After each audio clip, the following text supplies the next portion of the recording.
যিনি রসময় গোবিন্দ আমার, যিনি অপ্রাকৃত রসের নবীনে মদন মুকুর মূরতি, যিনি জীবের চিত্তকে আনন্দ রসে বিনোদ রসে উজ্জীবিত করতে এসেছে।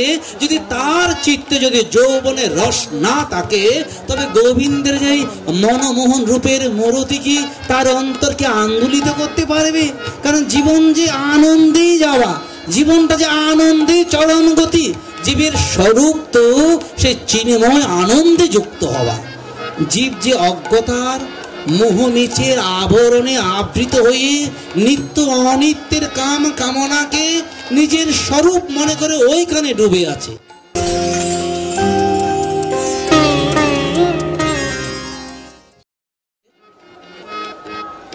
জয় রাধে। বলছে সময় বুঝিয়া, সময় সময় সময় বুঝিয়া রস হইয়া মিলিবি না গর কান।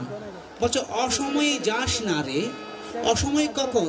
যখন জীবনের কোনো যৌবনের রস থাকে না, জীবন যখন বার্ধক্যে হয়ে যায়, আমরা যখন চোখকে ভালো দেখি না, যেই চক্ষু দেখার জন্য চক্ষু ইন্দ্রিয় দিয়েছিল, গোবিন্দের অপ্রাকৃত বদন পদ্ম যখন দেখি না, চোখে যখন ছানি পড়ে আসে বার্ধক্যের বয়োভারে, তখন অভিভাবকরা বলে এখন তুমি সেবায় যাও।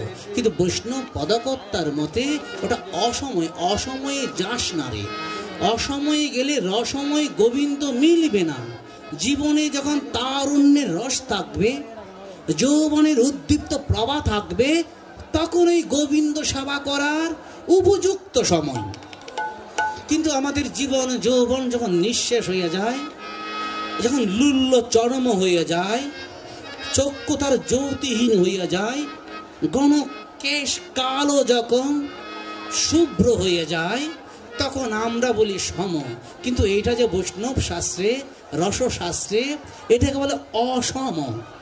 বেলা অপরাহ্নে কি দ্বীপ্রহর সূর্যের তাপ তাকে, তখন কি ভেজা কাপড় কি আর শুকানো যায়?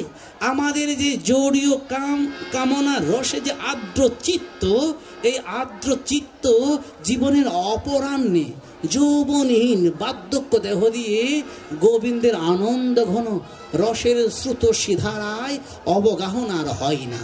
তখন জীবনের কাম কামনার মলিনতাকে আর বিধূত করা যায় না। তাই রসশাস্ত্রে বলছে তুলসী সময় বুঝিয়া সরস হইয়া। সময় কখন?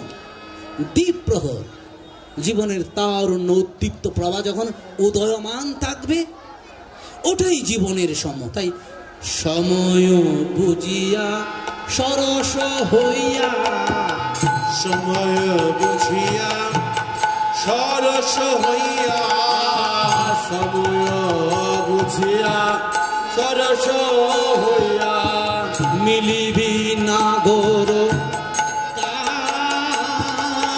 মিলিবি না গর কান, মিলিবি না গর কান।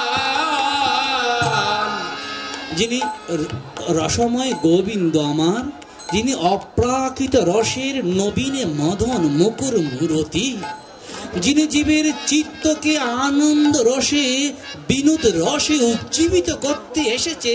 যদি তার চিত্তে যদি যৌবনের রস না থাকে, তবে গোবিন্দের যে মনমোহন রূপের মূরতি কি তার অন্তরকে আন্দোলিত করতে পারবে? কারণ জীবন যে আনন্দেই যাওয়া, জীবনটা যে আনন্দে চরম গতি, জীবের স্বরূপ তো সে চিন্ময় আনন্দে যুক্ত হওয়া। জীব যে অজ্ঞতার মোহ নিচের আবরণে আবৃত হয়ে নিত্য অনিত্যের কাম কামনাকে নিজের স্বরূপ মনে করে ওইখানে ডুবে আছে। কিন্তু না,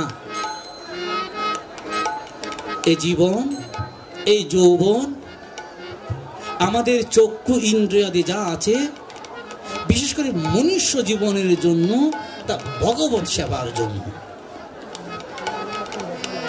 এইসব ইন্দ্রিয় দিয়ে তো কাম কামনার সেবা হয়েছে। যখন আমরা 84 লক্ষ জনী পশু পাখি প্রবৃত্তি ছিলাম, তখন তো হয়েছে। কিন্তু মনুষ্য জীবনে এই ইন্দ্রিয় সমূহ শুধুমাত্র ভগবত সেবার জন্য। যখন এই ইন্দ্রিয়, প্রতিটা ইন্দ্রিয় প্রেমাস্পদ গোবিন্দকে আপনার প্রিয় বল্লভ মনে করবে, তখনই তার মানব জীবনের পরম সার্থক।